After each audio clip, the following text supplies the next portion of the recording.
हर खबर पर होगी आपकी पकड़। डाउनलोड कीजिए एबीपी लाइव ऐप। देखिए, किसान आंदोलन का असर सिर्फ दिल्ली के ट्रैफिक पर ही नहीं पड़ा है, दिल्ली एनसीआर में रहने वालों की पॉकेट पर भी नजर आ रहा है। पंजाब हरियाणा से आने वाली सब्जियां, खासकर आलू और मटर, सर्दियों में मटर का ज्यादा इस्तेमाल होता है। ये जो सब्जियां हैं उसके सैकड़ों ट्रक इस वक्त रास्ते में फंसे हुए हैं। सिर्फ दिल्ली की आजादपुर मंडी की अगर मैं बात करूं तो यहां हर रोज करीब 6,500 टन सब्जियां आती है और करीब 5,000 टन फल उतरता है। लेकिन आजकल सिर्फ 50% सब्जियां ही दिल्ली पहुंच पा रही है और इसका असर यह हो रहा है कि दिल्ली में सब्जियां महंगी हो रही हैं।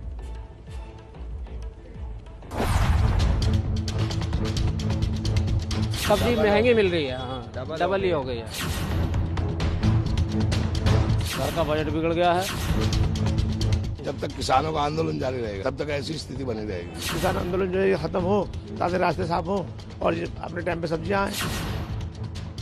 खूब गौर से देख लीजिए इन सब्जियों को और सर्दियों में आने वाली इन तमाम सब्जियों का स्वाद भी ले लीजिए, क्योंकि अगर आप दिल्ली एनसीआर में रहते हैं तो बहुत मुमकिन है कि आने वाले कुछ दिनों में इन सब्जियों की चमक आपके लिए फीकी पड़ जाए। ऐसा हम क्यों कह रहे हैं, आपके लिए वो भी सुनना समझना जरूरी है। हम इनको बेशरमों को खवाते हैं, हमारा ही अन्न तो खाते हैं, हमारा ही दूध तो पी रहे हैं, हमारे खेत की उगी सब्जी तो खा रहे हैं, या इनको हम ही तो खिलाते हैं। इनको फिर भी शर्म ना आ रही।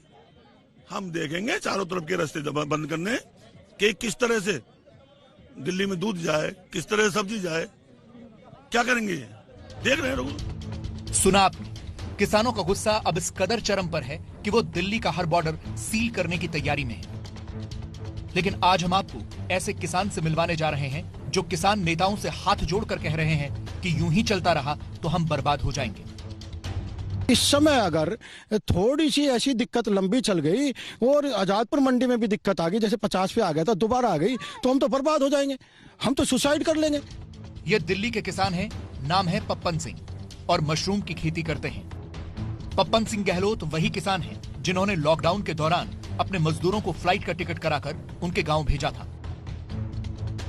लेकिन आजकल उनके होश उड़े हुए हैं। दिल्ली में रहने वाले जो किसान हैं उनकी एक अलग दुविधा है, उनको किस तरह से इस पूरी मसले का जो है वो प्रभाव पड़ रहा है उनके ऊपर। ये आपको हम दिखा रहे हैं, मशरूम की खेती की जा रही है। ये जो मशरूम की फार्मिंग के लिए छोटे छोटे इस तरह से टेंट्स लगाकर और यहाँ पर नमी रखकर मशरूम उगाए जाते हैं और दिल्ली में बहुत ज्यादा पैमाने पर ये खेती नहीं की जाती। पप्पन बताते हैं कि उन्होंने मशरूम की खेती में 60 लाख रुपए लगाए हैं। मशरूम की उपज के लिए मुर्गी खाद की जरूरत होती है।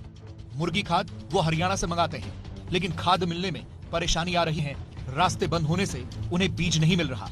अगर आंदोलन लंबा चला तो मजदूरों को पैसा कैसे देंगे? हमें रुलाए ना, हमें रोना पे मजबूर ना करें। अगर 60 लाख का पप्पन सिंह गहलोत पे घाटा पड़ गया तो मैं कहाँ जाऊंगा? मेरे मजदूर भाई कहाँ जाएंगे? मैंने 3-4 नौजवानों का पैसा भी लगवा दिया, ये मेरे भतीजे का पैसा लगवा दिया है। ये मैं उसको शिकल कैसे दिखाऊंगा अगर घाटा पड़ गया तो? मैं बड़ी दिक्कत हो जाएगी। हम रात रात भर किसान रो रहे हैं। दिल्ली के झंगोला गांव में सब्जी उगाने वाले सुभाष और उनकी पत्नी बलजीत भी परेशान हैं। मूली, मेथी, गोभी जैसी सब्जियों को ज्यादा दिन स्टोर करके रखा नहीं जा सकता और कई बॉर्डर सील होने से सब्जी मंडी तक पहुंच नहीं पा रही, इसलिए काफी सब्जियां सड़ जा रही हैं। बिक तो रही नहीं बिल्कुल भी। वहाँ जाते हैं बिल्कुल दाम जरा भी नहीं मिलता, फेंक के आने पड़ते, बल्कि वापस ले आते हैं। जो गाड़ी पे माल लेके जाते हैं अपना वापस ले आते हैं। अगर यही हाल रहा और आंदोलन कुछ दिनों तक और खिंच गया तो छोटे किसानों का तो घाटा होगा ही, आम जनता पर भी महंगाई की मार पड़ना तय है।